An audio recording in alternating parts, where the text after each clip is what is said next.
Three, two, one. Oh my goodness. Good morning, good afternoon, whatever it is for you. I hope you're having a fantastic day. My name is Zach Schomler. This is Strong Opinion Sports, episode 423. Welcome in. I gotta say, I'm on a diet, and I'm taking Wednesday's my cheat day, where I think this week I'm going to have nachos on Wednesday. I'm really excited about that. But all week so far, I've been eating carrots and eggs as like kind of some protein or something other than carrots. Carrots, like the little mandarin oranges you peel, like cuties basically, and bananas. And those are literally the only four foods I've been eating for I'm only 3 days in. Whatever, Thursday, Friday, Saturday. It's now Sunday morning. So it's going pretty well. And we'll see if this new thing sticks. But I feel way better.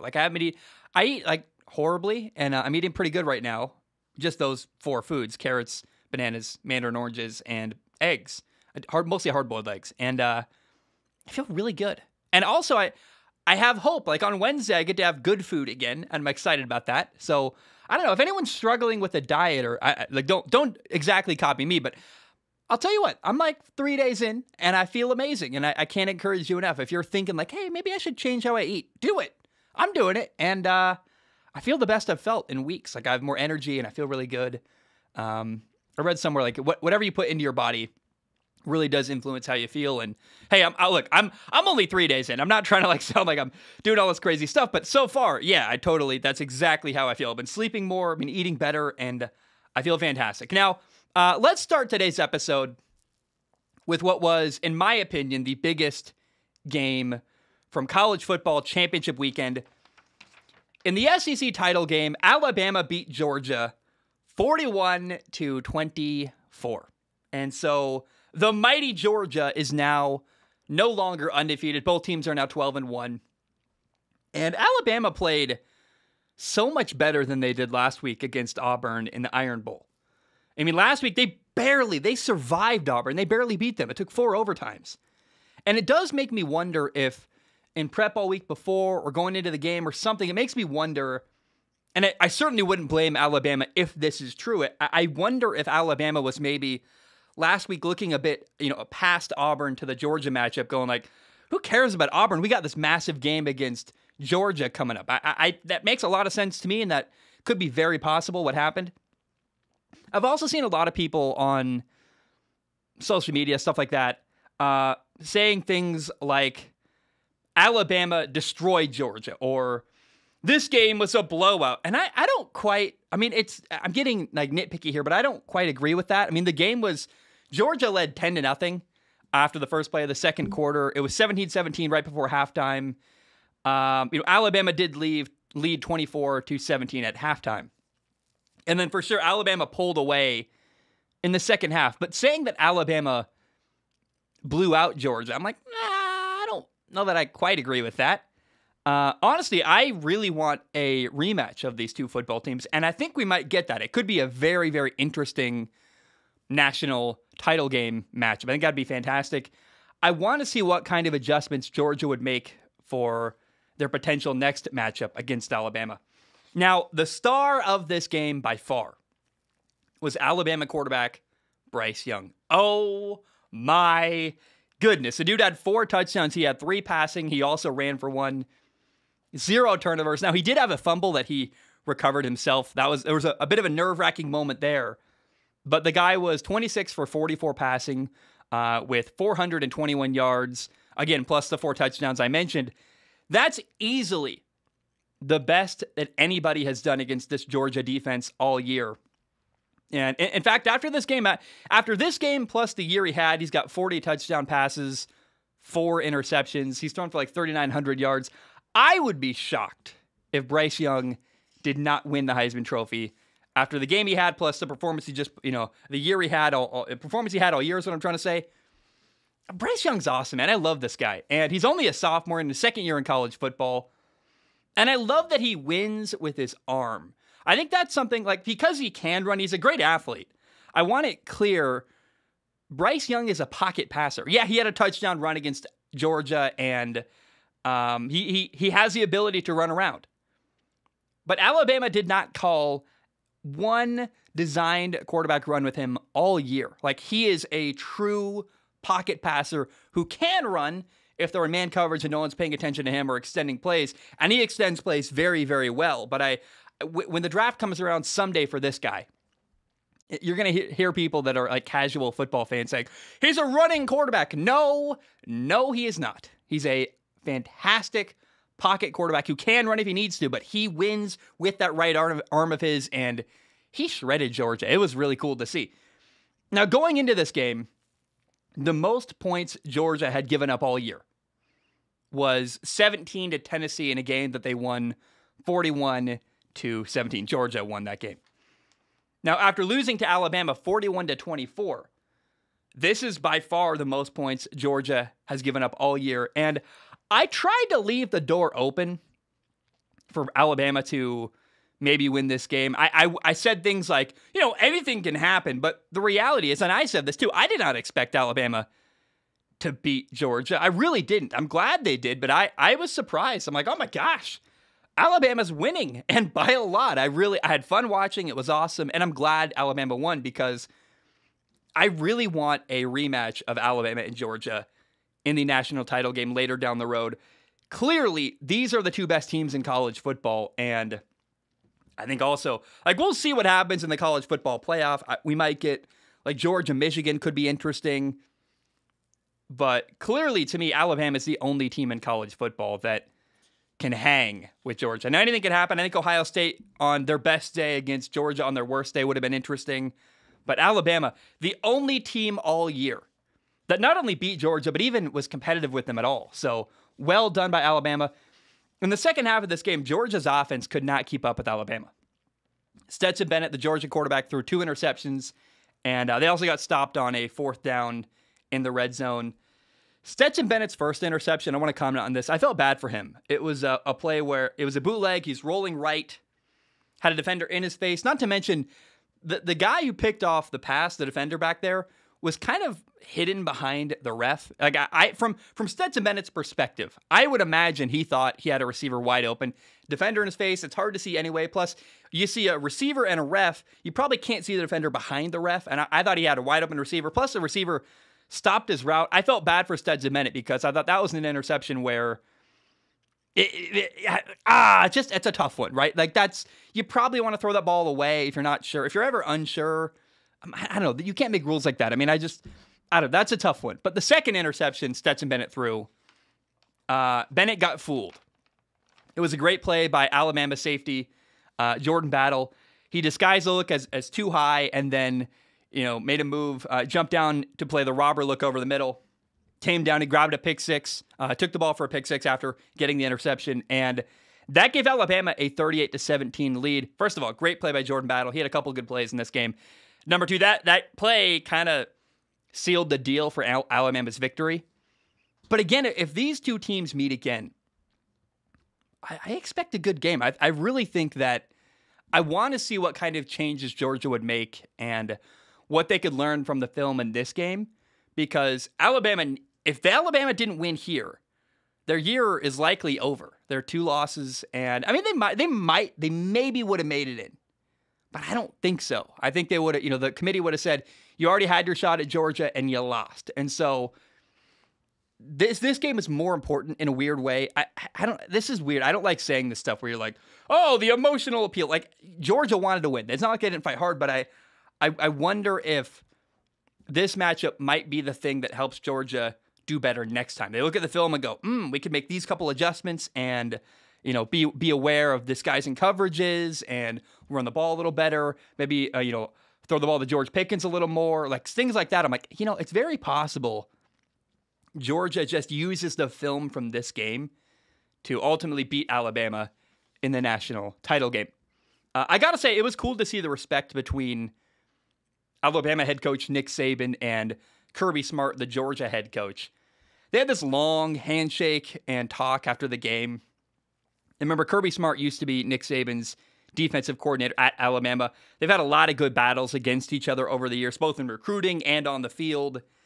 And it was also cool, during Kirby Smart's interview right after the second quarter, going into halftime, Kirby Smart gave a lot of credit to Bryce Young. In fact, even after the game, he shook Bryce Young's hand before going to find Nick Saban. And I like Kirby, man. I really respect the humility that Kirby Smart has. He's not a guy who will make excuses or he just owns it. It's like, yeah, we got beat. And he talked about, like, there are things we could have done better. And he credited Nick Saban. He credited Bryce Young. Like, that's a classy move. I think a lot of people are they're self-absorbed when they lose. And they talk about all things that, oh, this happened or that happened. It's unfair. And Kirby Smart does nothing like that. And I really, really respect the attitude of Kirby Smart, both throughout the game and after the game, after losing.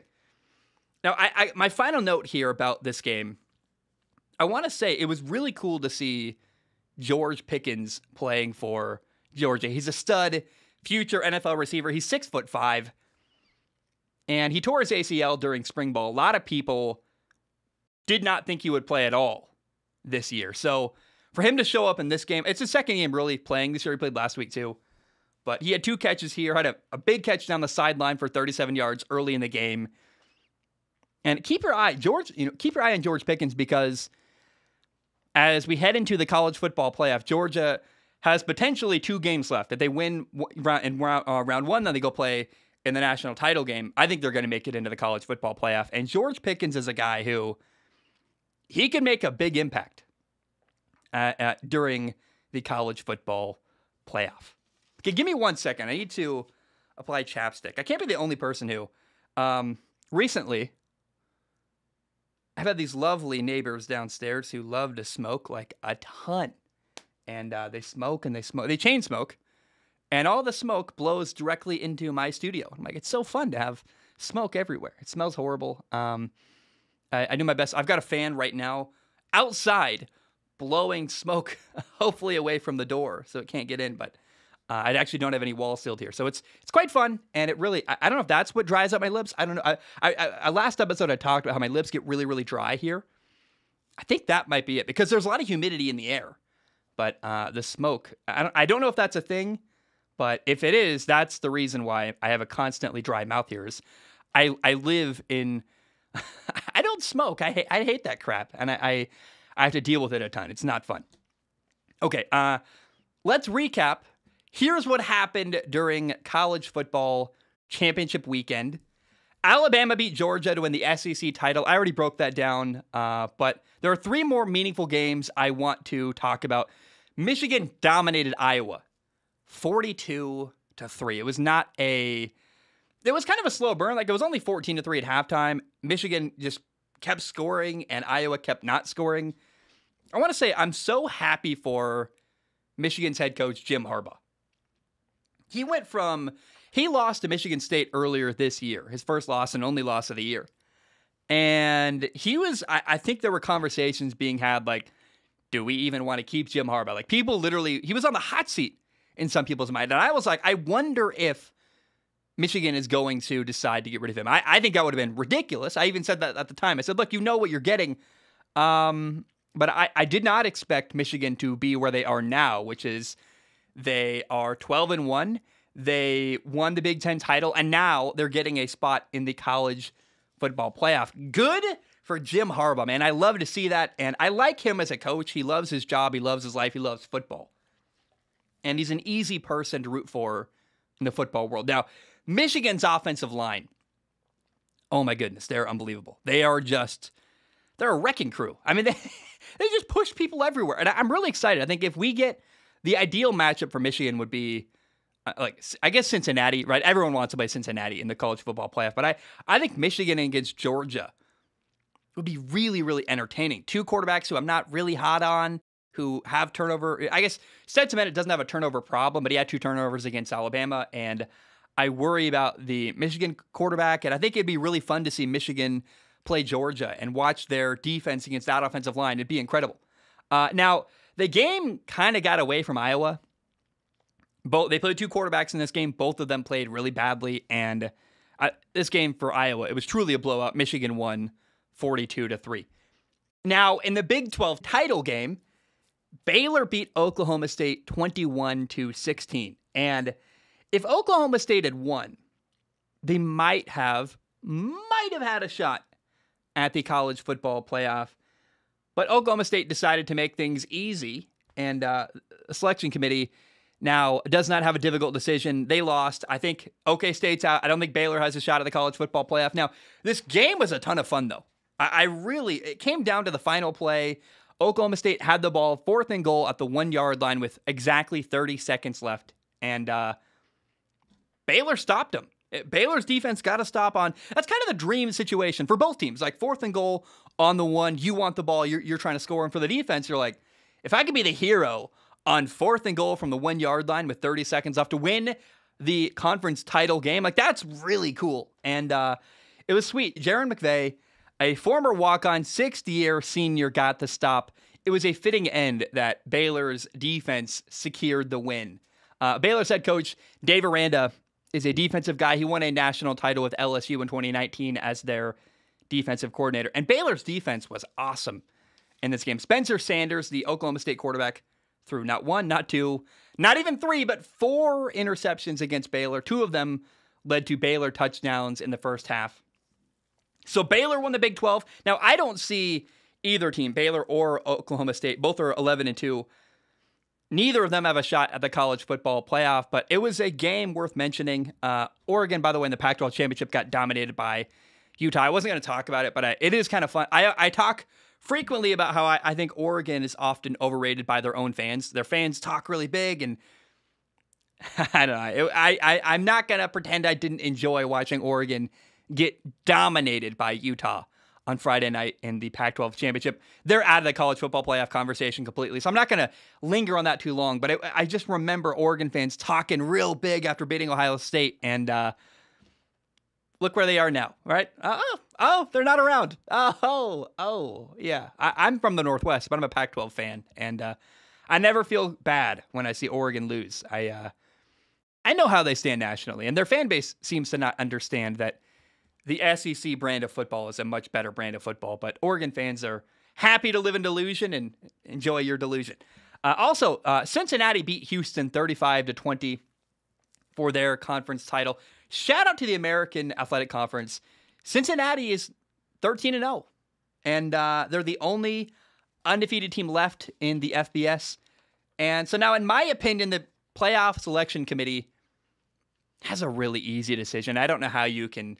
What I'm about to say is, I think, exactly what's going to happen. And if what I'm about to say isn't what does, in fact, happen, I would be shocked. I think you got Alabama and Georgia. Both got to get in. They're both 12-1. They are the 2 best teams in college football. I would rank Alabama ahead of Georgia because Alabama won the SEC championship and Georgia did not.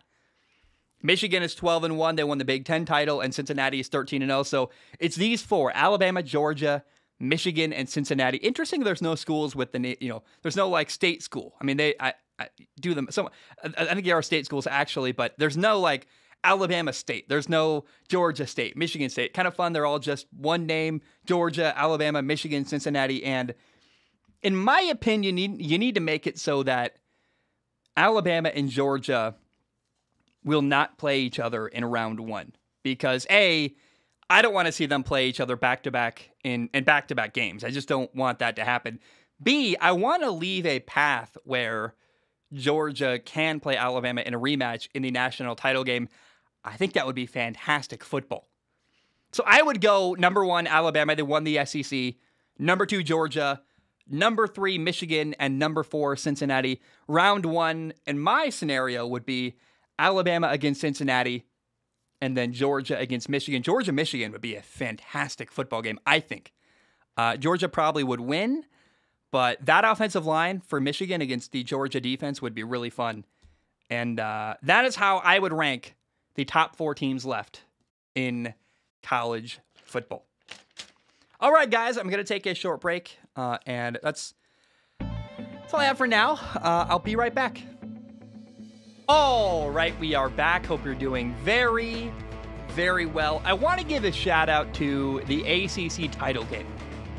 This game did not really impact the college football playoff scenario at all, but it was still really fun. Pittsburgh beat Wake Forest 45-21. Pitt finishes the year 11-2. They are the ACC champions, and this was a fun game. Now, Pitt pulled away in the second half. And this game really had a similar trajectory to the Alabama-Georgia game where it was close. In fact, it was actually tied right before halftime, 21-21, very similar to how Alabama and Georgia were tied 17-17. Then Pittsburgh scored. That made it 24-21 going into halftime. And then in the second half, Wake Forest quarterback Sam Hartman threw a bunch of picks, and Pittsburgh pulled away. And it was actually kind of sad. I felt bad for Sam Hartman because he had 4 interceptions in the entire game.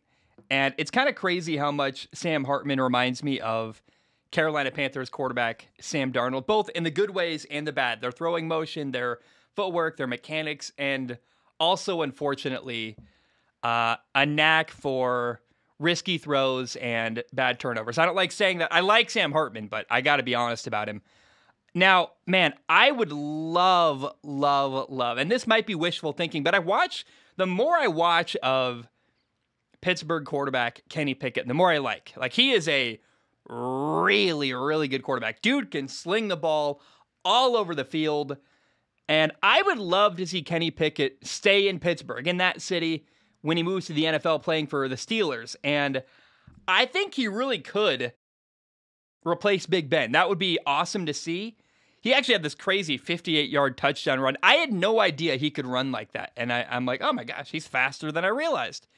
And I don't know. I just keep your eye on Kenny Pickett. He's going up and higher up the draft boards. And the dude looks like a first-round pick. Maybe he'll fall to the second round, but it's hard to find anything to not like about Kenny Pickett. Like, he's a great quarterback. He throws the ball really well. He makes good decisions. He's a good leader.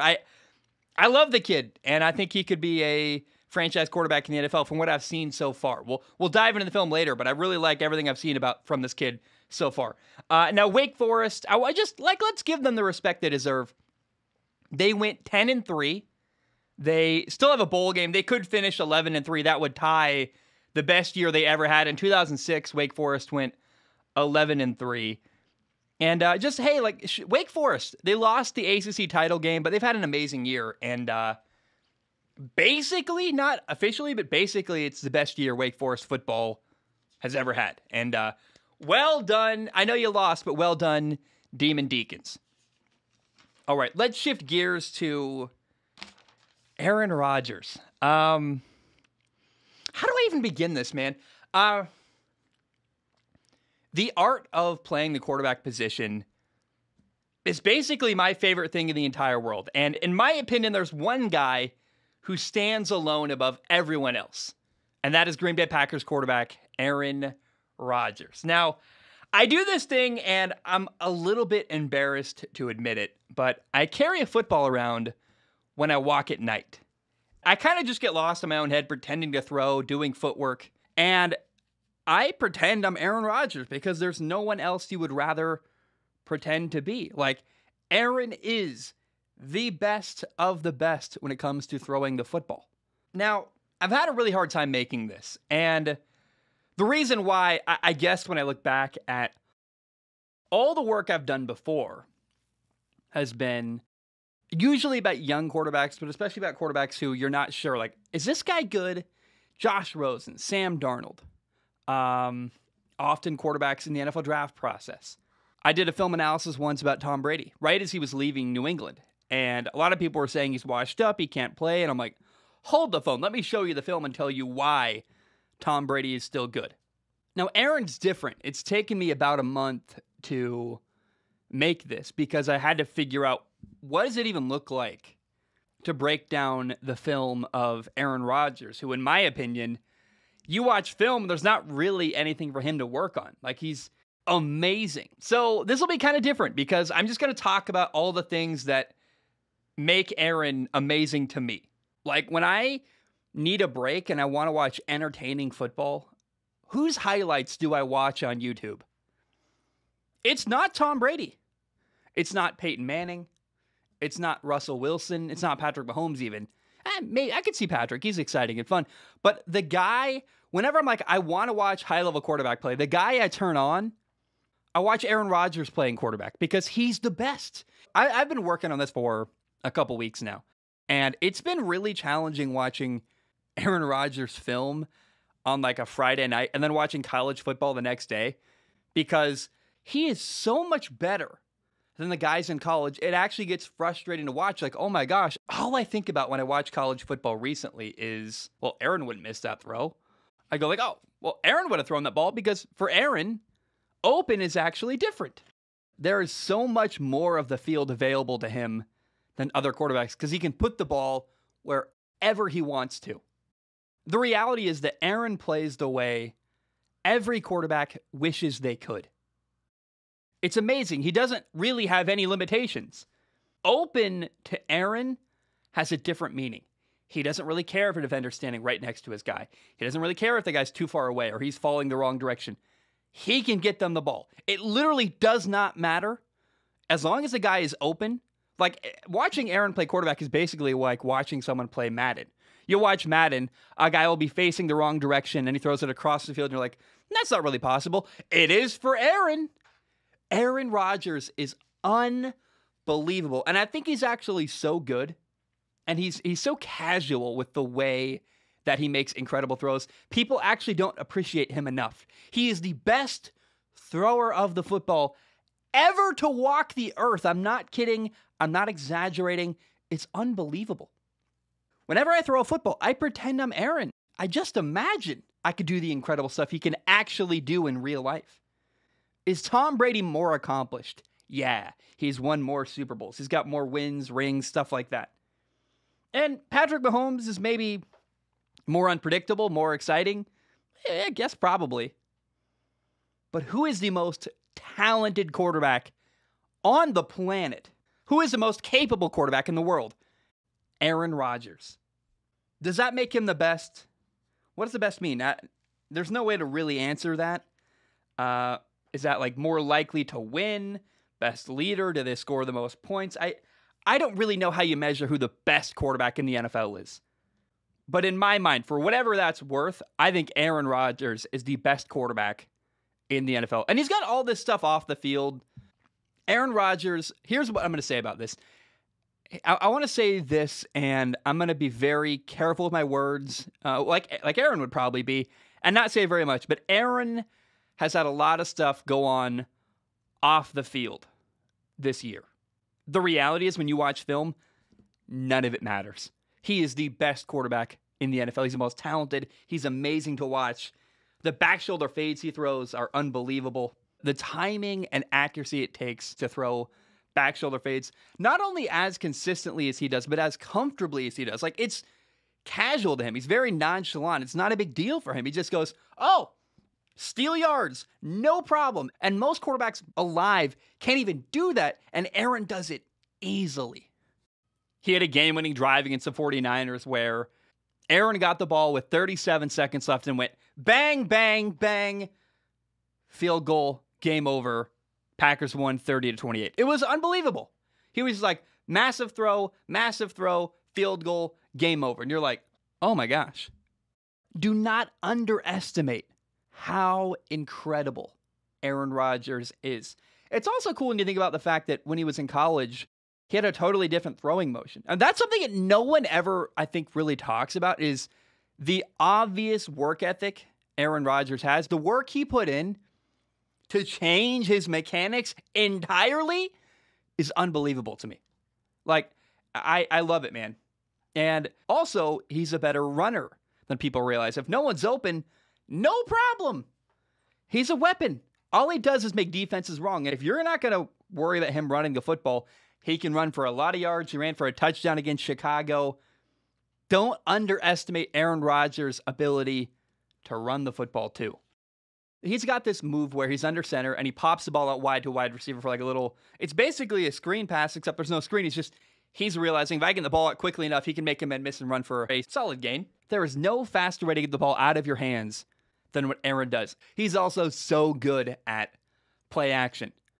He's got this amazing play action fake against the Bears where he has his back to the defense for such a long time. He's holding the ball. He sells the fake really hard, turns and finds his little chip route. It's not a big play. It's not amazing. But when you watch the end zone view, you're like, that's a brave thing to do. To have your back to a defensive end for that long, trusting that you're just going to sell the fake really, really well. He's so incredible at play action. That's something no one talks about, is how good he is at selling a run fake. it's also his ability to quickly flip around and find receivers downfield. Like, it's just so underrated how good Aaron is at play action. So look, man, Aaron Rodgers is incredible. We've never had anyone do some of the stuff that he does. And look, you better appreciate the guy because he puts on a show every single week. All right, guys, that's all I have. I really don't have any more of this episode. I love you. I appreciate you. That Aaron Rodgers topic took a long time, way longer than I'm proud of. I've been working on it in the background for a long time. I hope you enjoyed it. Maybe you hated it. I apologize if you did. That wasn't my goal. My goal was to make a fun, interesting, entertaining segment. And regardless, I love you and appreciate you. And bam, we are done.